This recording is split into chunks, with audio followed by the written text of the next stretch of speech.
Hi, my name is Soundarya and I'm the creator of Unshackled Club.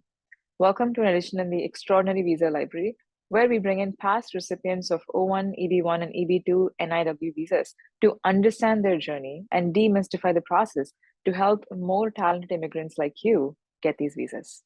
In this edition, we have Kamlesh Khatri.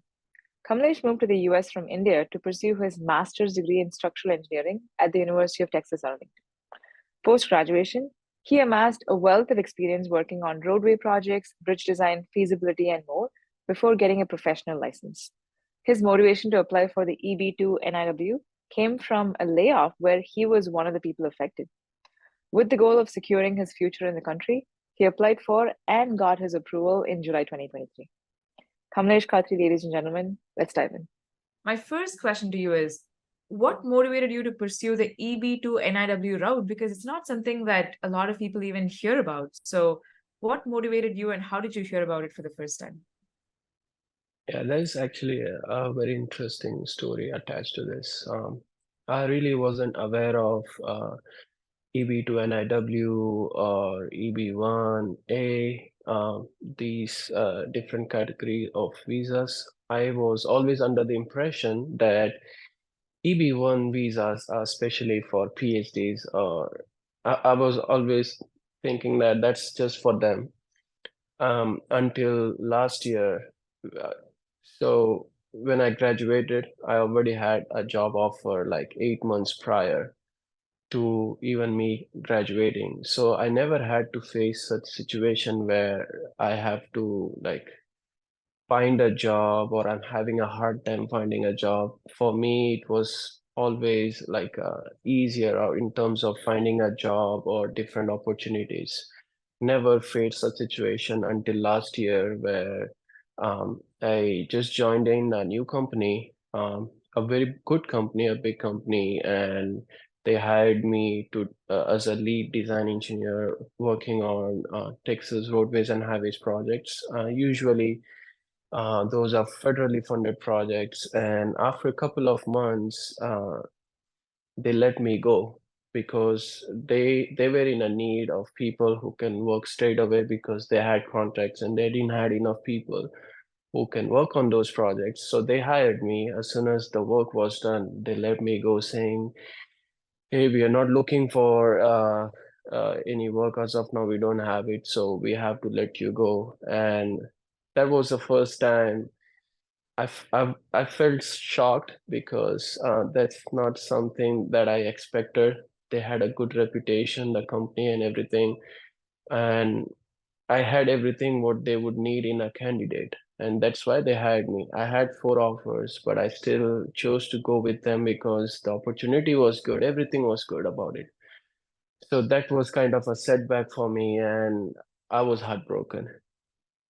And that's when on LinkedIn, I came through these different types of visa options where I was like, okay, so I was under the impression that these visas are for PhDs people, not for a master holder like myself.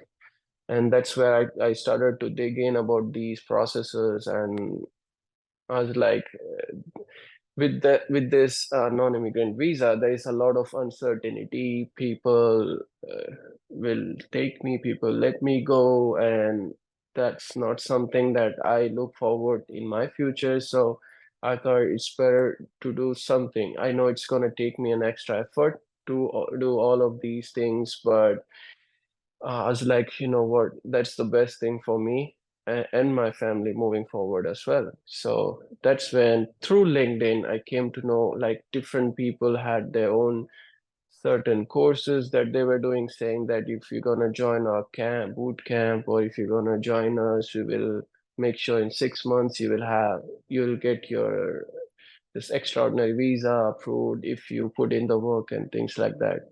So I would say the main motivation was a lot of uncertainty when you're on a visa because let's say I was fortunate enough because I knew a lot of people in my circle, like from different companies too. It took me like about 20 days to find a new job and get the H-1B transfer, but But I think that was needed because that's when I came to know about these visas where I don't depend on somebody like an employer to file for me and then wait for a number of years to get an actual green card or things like that. So that was the main motivation for me to like start looking after new different options that I can pursue and then get going on that. I hear, a lot of people I talk to, the motivation for them to look into these extraordinary visas, especially ones that where you can self-petition for yourself, is layoffs or something related to jobs where they got laid off and they feel like some sense of agency was taken away from them. Some sense of freedom and autonomy is taken away. So it sounds similar in your case, but I'm curious why you looked into the EB-2 NIW instead of the, say, O1A or EB-1A. What was the motivation for this specific route? I believe it. I'm not really good with this, but what I understood is a lot of people who doesn't have an H1B usually like to go for an O1 route because they're looking for it depends on situations. So for me, I always had it in my mind that I'm gonna go for EB-1A route.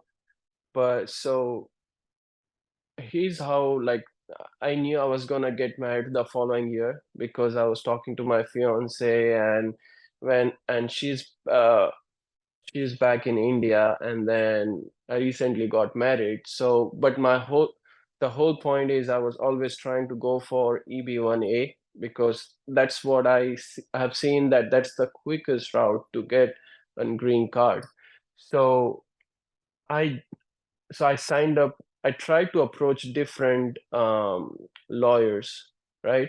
So I didn't had any publications, no research papers, no citations, nothing. Most of them wrote me off saying that, sorry, you're not even eligible for EB-2 NIW. Then there was this lawyer, he has acquired a good name, saying in like in the market that he's good at what he does, and he said that they believe they can make it work. So at that time, I was just excited because I was like, okay, this lawyer is really good, has a good reviews, but he charged me a huge fee, but I didn't care about the money at that time. I always think that money can be earned in life. I have enough time to earn a lot of money. If I can put in money to invest in myself and get through all these struggles of immigration, that would be great. So that's when I joined this immigration company that does a lot of EB-1A and different types of visas. He charged me a huge fee, saying that we should be able to figure this out and file in next 6 months.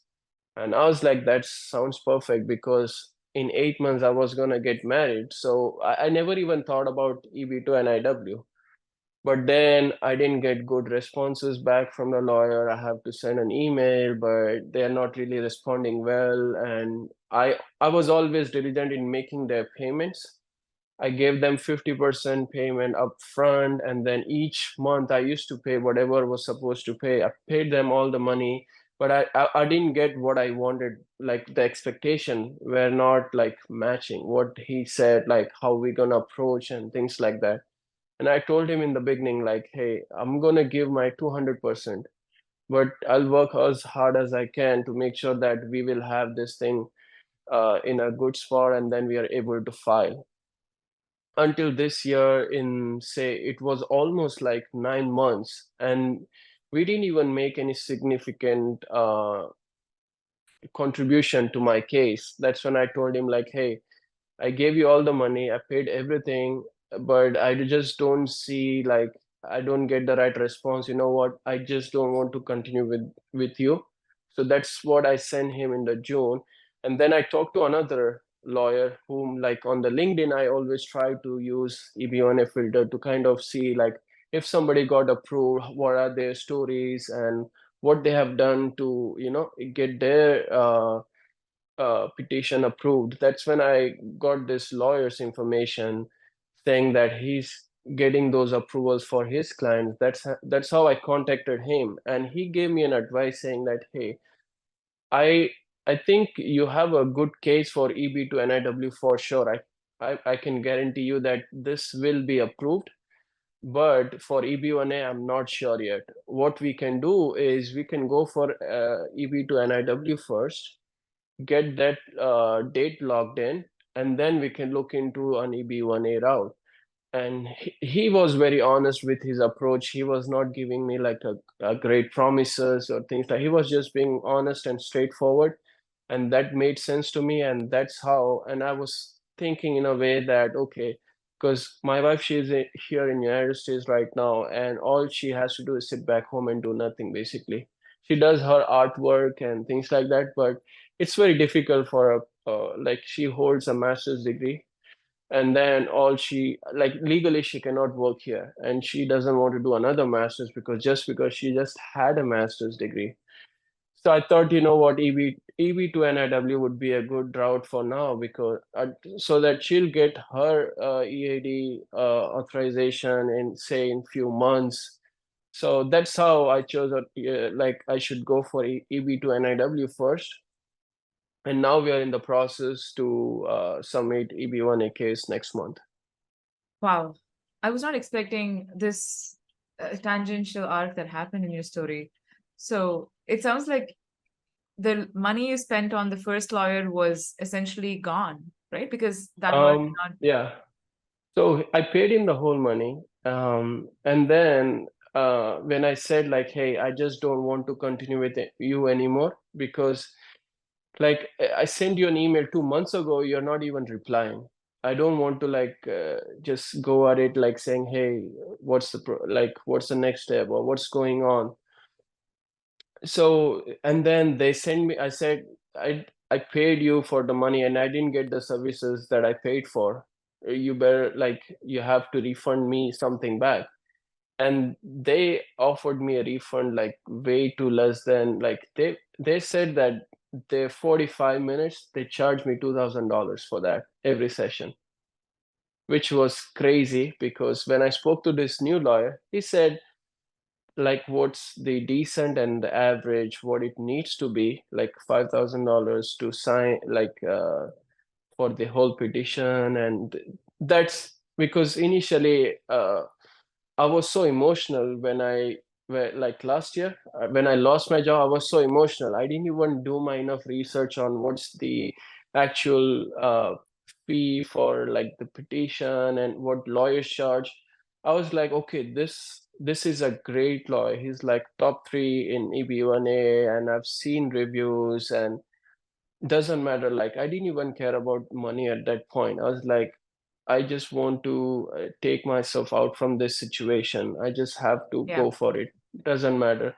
So, but then when I asked him about the money refund, they offered me way less. And then I kept emailing them, hey, this is not. But eventually I got at least something back, what I was expected if like. Um, something you said before that it's a very emotional decision. And honestly, that's Mhm. what I realized is immigrants pay a lot of emotional tax that goes very unaccounted for in terms of the amount of money you pay and how you had to make a decision in a very short period of time. Um, so, anyways, I'm glad it worked out on the whole very well. But diving deeper into your NIW application, so NIW, for the viewers who might not know, is a national interest waiver, right? And it's only Mhm. meant for people who work in a profession that is in the national interest of the US. So maybe could you talk briefly about what do you do and how is that in national interest of the country? My main role is I work on roadways and highway design projects within the state of Texas. Those projects are federally funded projects by Texas Department of Transportation. And when I shared this with my new lawyer with whom I was talking in the initial phase, saying this is what I do, and I talked to him about this new infrastructure bill that they proposed the US government recently until last year. So there's definitely what I'm doing is of nation's interest. And when I went through the infrastructure bill where they are spending billions of dollars on roadway design itself, just roadway design, about like almost 150 or 200 billion dollars for next 5 years. And like each year, Texas, like they show the amount of money they just spend on building the infrastructure, such as roadways or highways and bridge designs. So I shared with him, and he initially responded that yes, what you're saying is making sense. And yes, that is of nation's interest. So we can definitely work through that. I'll say you this thing, a lot of lawyer said no to me on my face, saying that, oh, you don't have no research paper, or you don't have no publication, no citation, sorry, we can't get it approved. But this lawyer said that you don't really need publication or citations. This is national interest waiver. You look into what they need, you have everything what you need, and what you're working on it is of nation's interest. So I don't see why we can't get that approved. So, yeah. Sounds like a great lawyer. And I can see how you're helping in construct roadways, which is clearly in the national interest, especially after the infrastructure bill. Um, so when I think of the NIW, there's three prongs, as they call it. So the first one is that you have to prove your work is of national interest and is of substantial merit, I believe. That's what they say. The second prong says that you have to be well positioned to advance the work in this field. So that's where I think it becomes kind of similar to the EB-1A, where you start to submit evidence around publications, press, judging, and so on.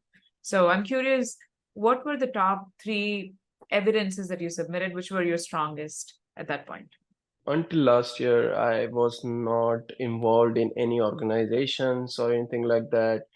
But when I came through this EB-1A especially, so I thought I need to now start looking into other things. So that's when I joined ASCE, which is one of the biggest civil engineering organizations in the whole world. They are well known. And that's when I got a leadership position because my manager, he was a president of that organization. That's how I got involved in it. And through that route, I was able to judge a symposium competition. It's a regional one where almost there were like 500 to 1,000 students that participated. Those students were pursuing their bachelor's in civil engineering or could be master's. So I was fortunate enough to get an opportunity to judge some competitions. And then I also tried to contact few journals within ASCE. Those have like really good impact factor. And I told them about my experience that, hey, what played a big role is I'm a licensed engineer in the state of Texas, which adds a lot of value to people saying, okay, he's a licensed engineer, he knows what he's doing. And that's how I tried to contact a few journals within ACE, and then I contact a few more journals. Like one was ICE, that's based out of UK.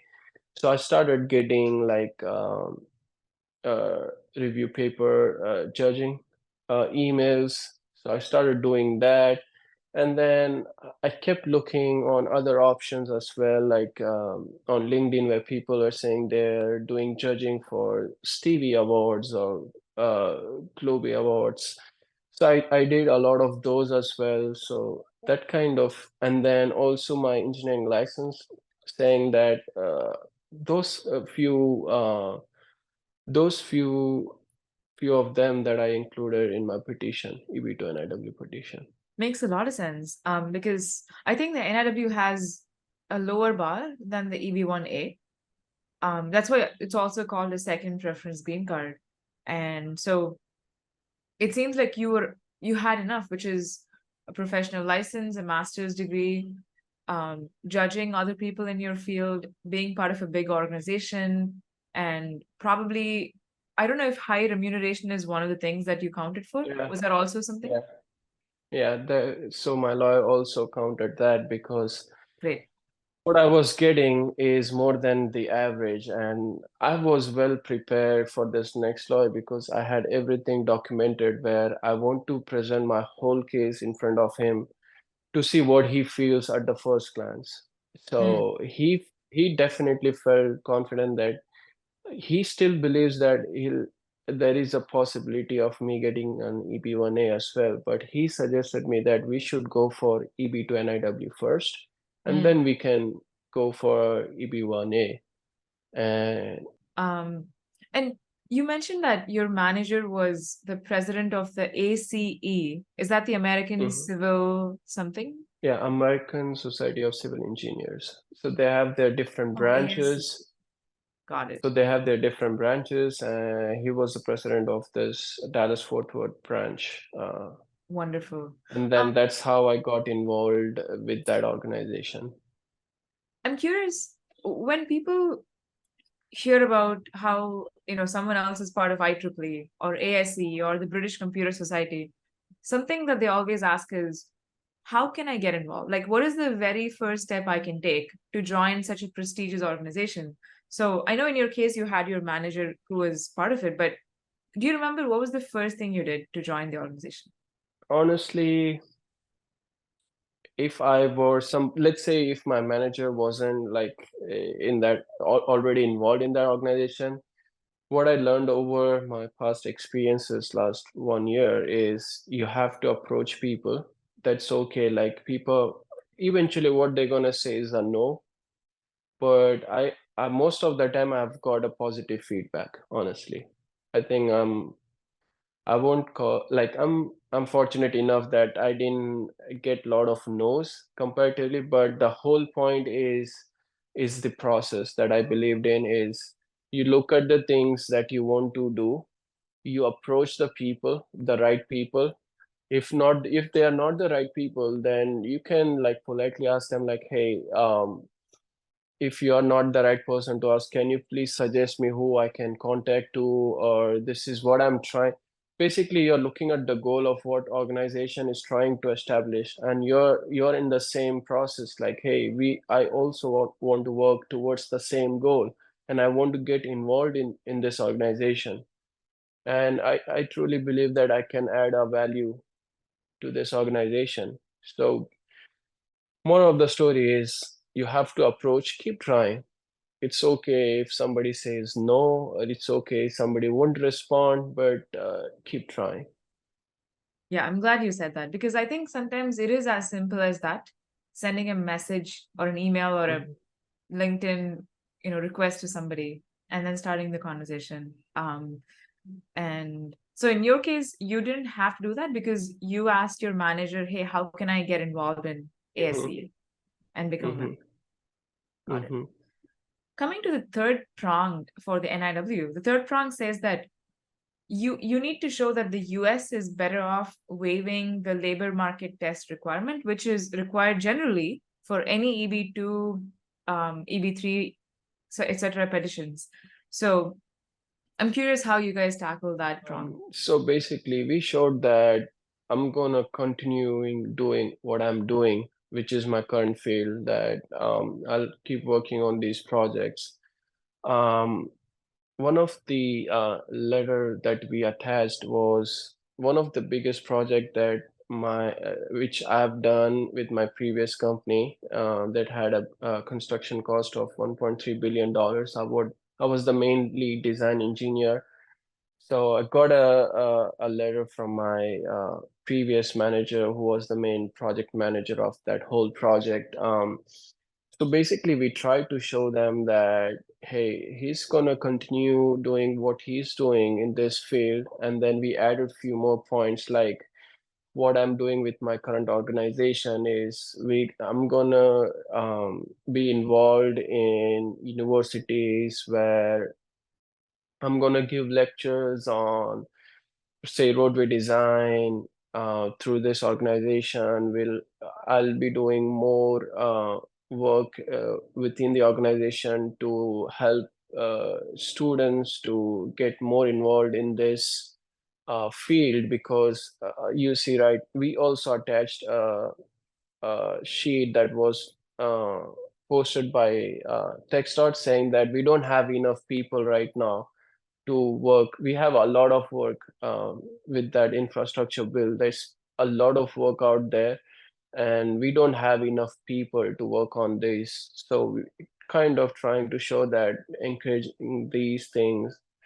So altogether, we set up saying that I'm gonna continue doing what I'm doing, and I'm gonna be involved in these organizations and do Right. a lot of volunteering work to help the future students who are already in the university right now, and making them aware of what this field is about and why they should choose this field. Sounds like the infrastructure bill really helped you in your case. Not just helped you because you are contributing to the country by building roads and highways, and it came at the right time, the bill. Yes. So, talking about other aspects of putting together an application package, there is hitting all the evidence and criteria, but then there's also letters and getting letters from Mhm. people who are your managers, who are experts in the field. So, how many letters did you get, and who did you get it from? So I had 5 letters in total. Hmm. So I got one letter from my manager, but I took his letter from based on he's the ASCE president at the same time my manager, but I got it through ASCE. The second letter was from my current company CEO.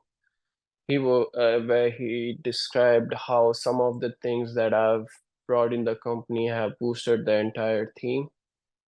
Third letter was from my previous job manager that talked about my big contribution, that big massive project. Fourth one was when I was studying at UTA, I was a graduate research assistant, and I had a very good contribution in one of the completing one of the research projects that was funded by Florida DOT. So I got a letter from him. I think the fifth one was another supervisor under whom I worked.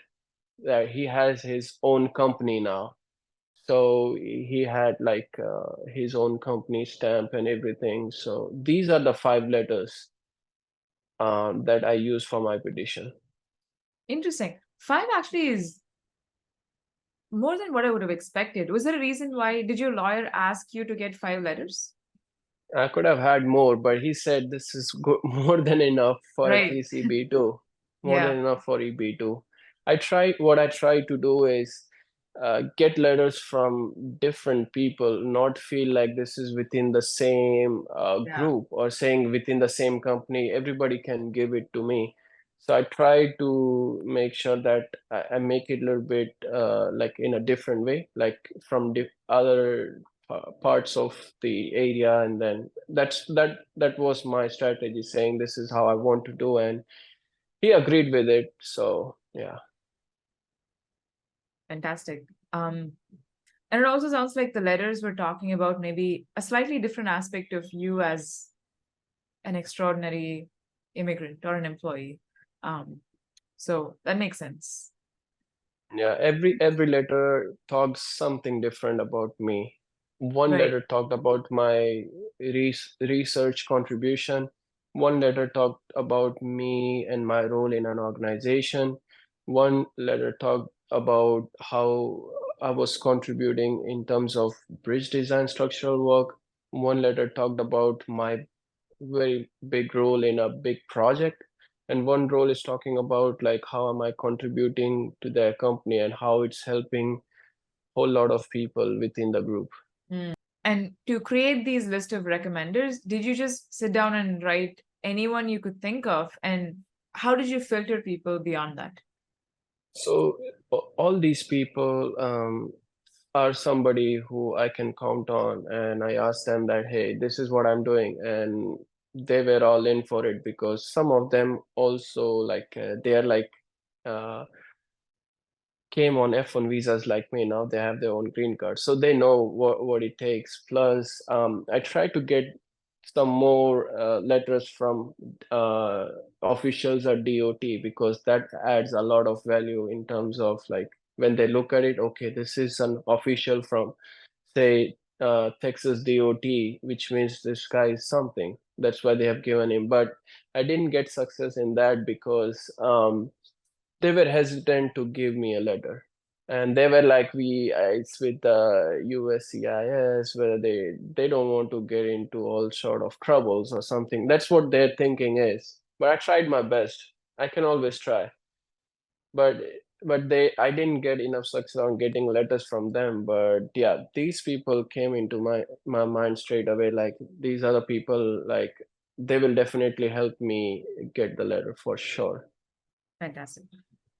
Yeah, I would have been extremely surprised if someone from DOD had given you the letter. So, but it's great that you tried. I'm gonna keep trying because I Yeah. have another month or so while we are preparing my EB-1A case. Right. If I get just one letter from any of one DOD person, it's gonna be great for my whole case. Like it will definitely add a lot of value for sure. Absolutely. I hope you do. It sounds like your current lawyer who you're working with, it's been great working with him or her. So I'm curious, do you have any insights to share with other people who are currently looking for lawyers to maybe avoid some mistakes you made, as well as how do you know that this is the lawyer I should go ahead with? Like, what was it for you? Was it a gut feeling or something else? I would say it's based on experiences. Now, like I'm still learning and evolving as a person as well. So if I speak to somebody, I kind of have a feeling whether or not the information I'm getting is right or wrong or whatever that is. I would like to talk about this attorney for sure that I've seen like we have this big community on Slack by Dr. Paul. She made this whole community, which is great for the people to get involved in. And I see a lot of times people recently, the one I saw, like there was somebody who was talking about an EB-2 NIW where they were saying that the lawyer is going to charge $15,000 or something like that, which was outrageous in my opinion. So definitely the lawyer that I'm working with, his name is Attorney Adelayo. He's based out of Florida. I had no problems working with him. He's great. He's on point. He's very transparent. He's really good. He's really, really good because when the current company, they really value me. So they have their own contract with another lawyer. So they already started my normal EB-2 process. So before they started my EB-2 normal process, I wanted to check with the lawyer saying, hey, can we do my NIW? The lawyer took 2 weeks. They asked all the evidences and everything. And at the end, what they said, like, we are not sure whether or not we can get it approved. It's gonna take 6 months to prepare the whole case. I was like, what are you even saying? Because this new lawyer said, we will prepare the case. It's gonna take 15-20 days. We will prepare the case. You have everything with you. Now it's just preparing the case, getting it ready, and we can send it out. So I joined with this, like I signed the agreement in June. In July we applied it, and we did it a premium processing. Within like first or second week of August, we got an approval. No RFE, nothing, which means he knows what he's doing. A lot of lawyers said, no, we can't do nothing. You don't have any publication. You don't have no research paper. He was different, and he knew what he was doing, and he was upfront about everything that he was doing. So he's the right guy. And if you're looking for EB-1A later down the line, I think he charges a better price in terms of if you do both EB-2 and EB-1A with him. I think that's a good gut check when it comes to a lawyer is you want the lawyer to be creative in the way they're thinking. You want them to be hopeful, but you don't want them to be too optimistic, wherein they say, I will definitely get you the NIW or EB-1A, because it sounds like your lawyer balances that well. He's hopeful. He gave you hope saying this could happen, but he also told you honestly that, like, look, here's where you lack. You're not ready for an EB-1A right now, but you could be after 6 months. So yeah, that's what I kind of summarized and learned from what you just said. Is that accurate?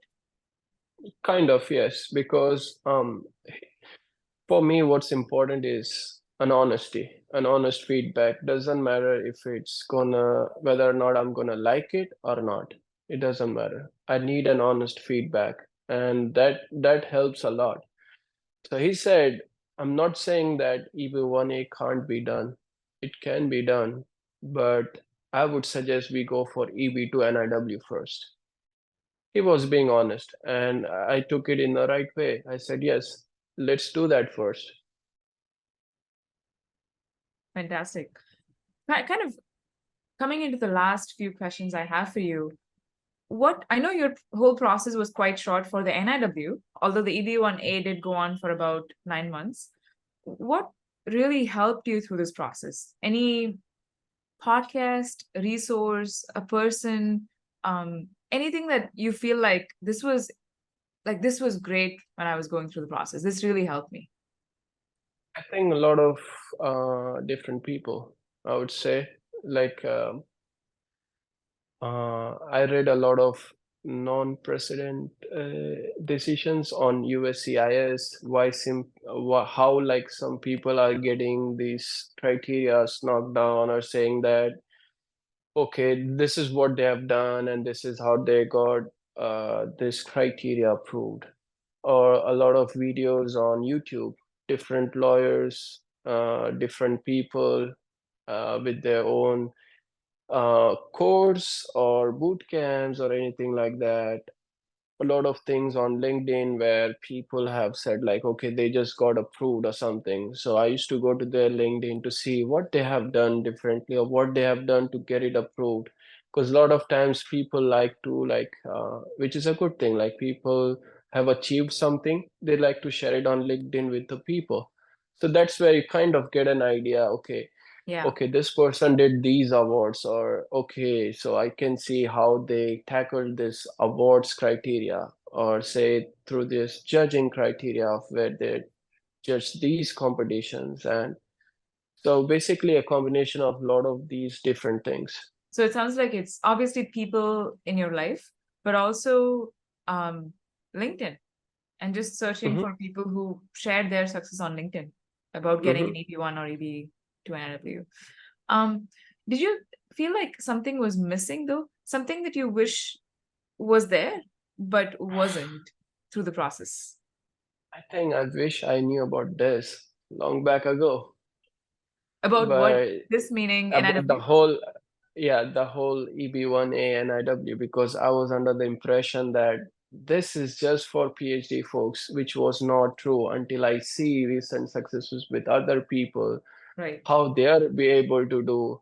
Or some people think that this is for people with 10 years experience or 15 years. That's not true. It could be you if you put in the work. If you put in the work for next 1 year or 2 year, this could be you. It doesn't have to be like 10, 15-year experience. So that's what I've learned. But a lot of times I felt like I wish if I knew about this much earlier than before, because I believe in myself that I can put in the work for sure. But I was not aware of the whole procedure or the whole process. Yeah. Right. I mean, you still sound like one of the more proactive people I've met, honestly, because you took it upon yourself, figured out the EB-1A process, and even then you didn't stop. You kept asking people and found out about the NIW. You got it. Now you're back to EB-1A. So, yeah, I think there's unfortunately a lot of people I've spoken to do think that you need a PhD for getting any of these extraordinary visas, which makes sense. I think a PhD helps you tremendously, but it's not like a checklist. It's not a necessary checkbox in the visas.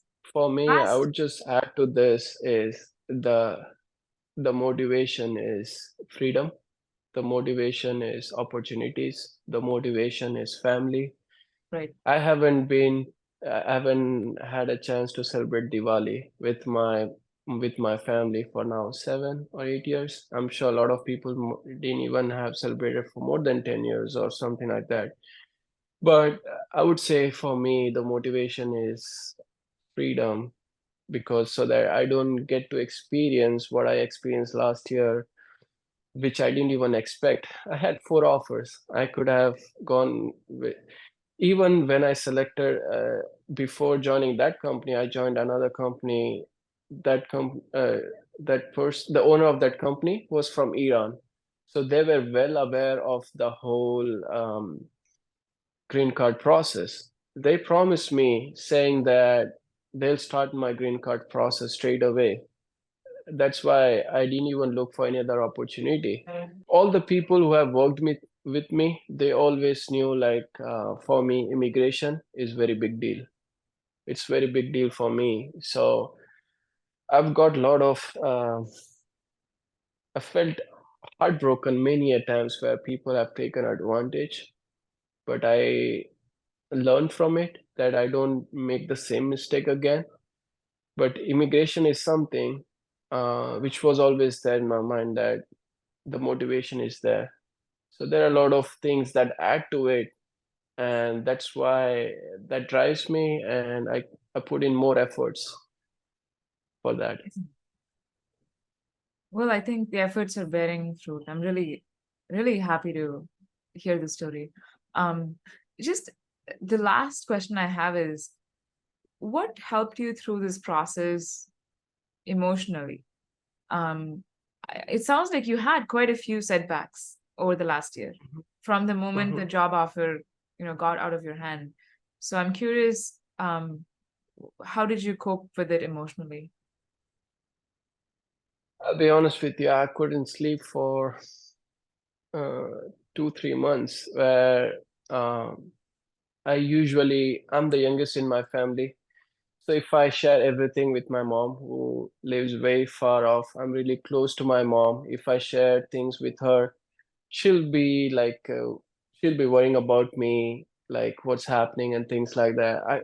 For first couple of months, I couldn't really sleep. Like, I'm not able to sleep. I'm super depressed, but I know what needs to be done. It needs to be done. I just have to believe in the process. I see the end goal. The end goal looks great. So I just try. There are some days where there's nothing you can do about it. And then there are some days where you try to pat on yourself, saying how far you have come, and you have to keep going now. Yeah. This is not the end of the road, and you have to keep going. You have come this far. This wasn't easy either, but I still did it. So it's just few more miles now. And music is big time, like very healing to me. I love music. So there have been times where I wasn't able to sleep. I just go out, go for a walk, listen to music, calm myself down, and then yeah, keep going. Because yeah, I just used to think I've come so far. People look up to me. A lot of people within the university used to look up to me. The things that I've accomplished, a lot of people say nobody have either done it or it's way too difficult. Be it like when I just landed in 2017, within my first month or 2 months, I got an internship for next summer. Or say I had a job offer like 8 9 months ago before actually joining like the company. Getting my engineering license at 24. I've always heard from people, we have never seen somebody get there at that age. Usually it takes more than what you had it. So it's like I want to set a good example. I just can't give up yet. There's that's more work to do, and people look up to me. I want to set a good example. Well, you have. It sounds like you definitely have. Um, Actually, I do have one last question. Just in Sure. a one or two sentences, I want to know if given another chance, would you do anything differently? If yes, what? More research on lawyers. That's very important. First step, more research on lawyers. Yeah. Don't just uh, believe everything what they say. Do your own research in terms of the fee that they are asking, what they are saying, reviews. More research on lawyers. That's what I would say. Fantastic. Well, thank you so much, Spent a Kamlesh. lot of money on this first lawyer for no reason, and he was a big name, but Right. he was not good. Yeah, it sucks that because I think having also had some bad experiences with lawyers, it's not just the money. It's the fact that you have kind of put all of your trust in this one person to take Right, care of your future, and they don't deliver. And all this time, you right. could have spent your time on someone else or doing something else. And there's so much language in there in working with bad lawyers. I'm glad you talked about that. But thank you so much. I'm so glad that you thought about the NIW, your lawyer told you about it, because more people should know that there is this option out there, which might not give you the freedom that an EB-1A gives you immediately, but it's certainly a very, very good stepping stone to getting there. So thank you so much. Thank you to you guys for the opportunity where I was able to share my experience, my journey, and hopefully, if people were listening to this, I hope it motivates them to take this step. They should definitely take this step. And nothing is like, I know they say extraordinary visa. Yes, it is extraordinary, but if you put in the work, anybody can get it. Right. If you put an extraordinary effort, it becomes possible. Yeah, yes. Yeah, I will Right. keep it that way. But basically, the effort is the key. Right. Thank you so much again. All right, thank you. Hi again. Thank you so much for watching that. If you're not part of the Unshackled community yet, check unshackled.club to join hundreds of extraordinary immigrants and get access to free consults with lawyers, weekly events and masterclasses, a resource hub, discussion forums, and most of all, a roadmap to reach your goal. Thank you.